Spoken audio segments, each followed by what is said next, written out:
Assalamualaikum warahmatullahi wabarakatuh. Saya dari kelompok 14 ingin mempresentasikan hasil makalah saya yang berjudul Pedofilia di Indonesia.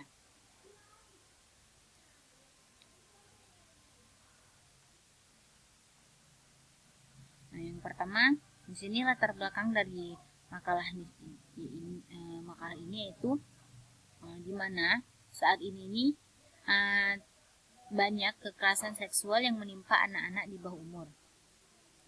Dan kekerasan seksual ini menempati urutan kedua setelah kekerasan psikologis. Salah satu kekerasan seksual yang terjadi di Indonesia adalah kasus pedofilia.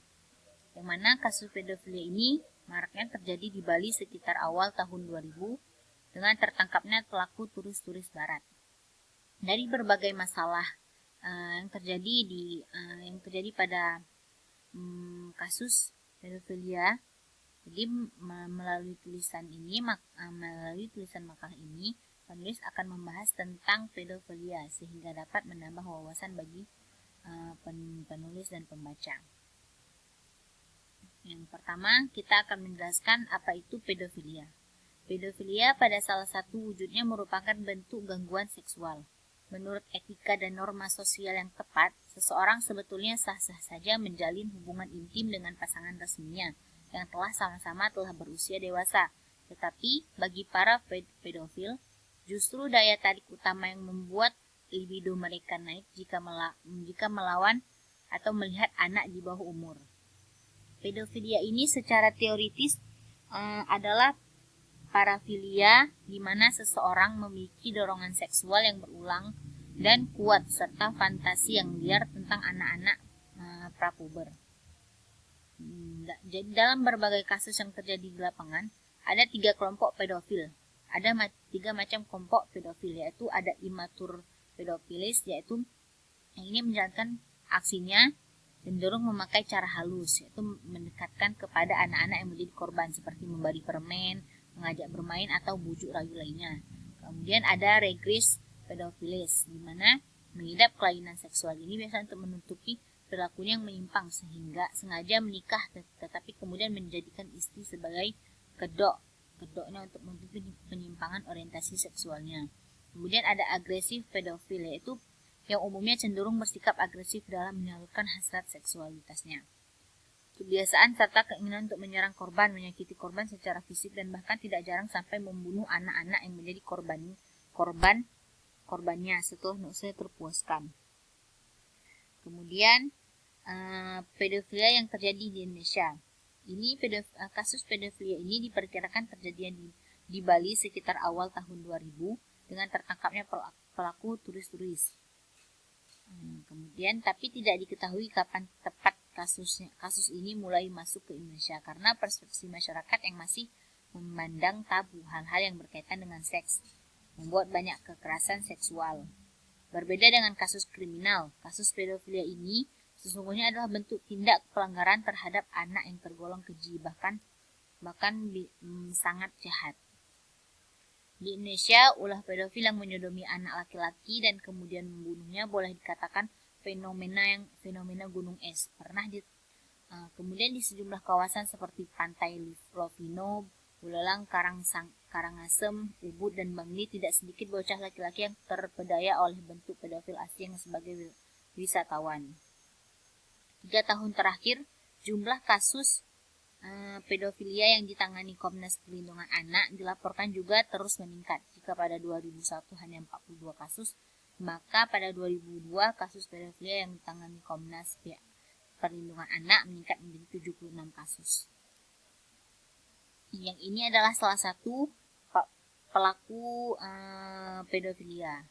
Nah, ini yaitu namanya Granfred Philip Roberts alias Philip, warga negara Australia. Korbannya remaja usia sekolah menengah pertama dan sekolah menengah atas, yang semula hanya 4 orang menjadi 9 orang sepanjang 2008. Lokasi Singaraja, Bali. Ini terjadi di Bali. Banyak para wisatawan karena mereka datang hanya untuk memuaskan nafsu mereka. Modusnya menyediakan meja biliar di rumahnya yang memancing para korban senang berkunjung ke rumah tersangka. Permainan biliar itu disertai taruhan. Untuk bertarung, para remaja tersebut mendapat uang dari Philips setelah bersedia melakukan oral seks dengan imbalan 25-30 ribu hukuman. Hukumannya belum jelas. Nah, dari hukuman tersebutlah ini para turis menganggap remeh kekerasan seksual ini, kasus seksual pedofilia ini di Indonesia. Kemudian ada dampak terjadinya pedofilia di Indonesia, yaitu yang pertama berkaitan dengan ancaman hukuman yang sangat longgar, ya, seperti tadi hukumannya belum jelas, berarti hukumannya sangat longgar, di mana para pelaku pedofili yang tertangkap dan diproses di pengadilan umumnya hanya diganjar hukuman kurungan dalam hitungan bulan, sehingga di mata para pedofil Indonesia ibaratnya adalah surga dunia bagi mereka untuk memuaskan nafsu bejatnya yang nyeleneh. Kemudian kesempatan yang bercampur dengan daya tarik eksotis anak-anak Indonesia di mata para pedofil. Kemudian ada meski tidak langsung, tetapi makin maraknya kasus pedofil sedikit banyak ada implikasi dan akses dari meluasnya gaya hidup permisif yang biasanya selalu menandai perkembangan daerah wisata global dalam banyak dikunjungi wisatawan dari mancanegara.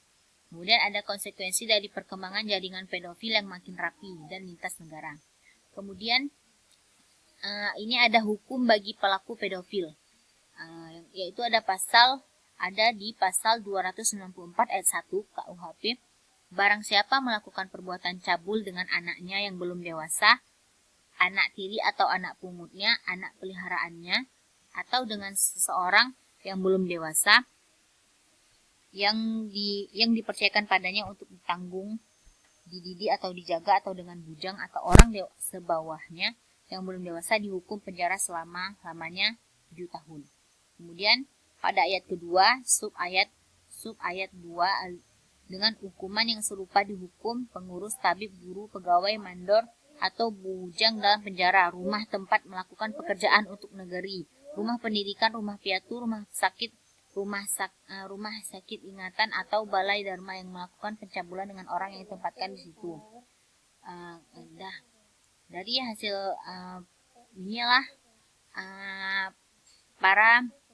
inilah hukuman-hukuman bagi para pelaku pedofil yang masih dianggap remeh oleh wisatawan mancanegara.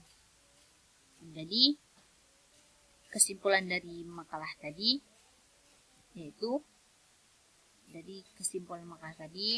pedofilia itu secara terus adalah parafilia di mana seseorang memiliki dorongan seksual yang berulang dan kuat serta fantasi yang liar tentang anak-anak prapuber.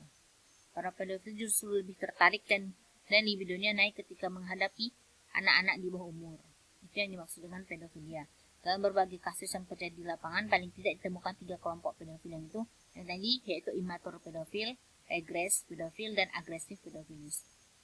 Dan dampaknya itu yaitu kemiskinan dan pendidikan yang rendah, khususnya di Timur Bali, masih dituding sebagai penyebab utama mengapa orang tua banyak yang kurang waspada terhadap orang-orang asing yang dekat dengan putra-putri mereka. Sekian dari hasil penjelasan saya. Jika teman-teman ada ingin bertanya, dipersilahkan dengan segala hormat.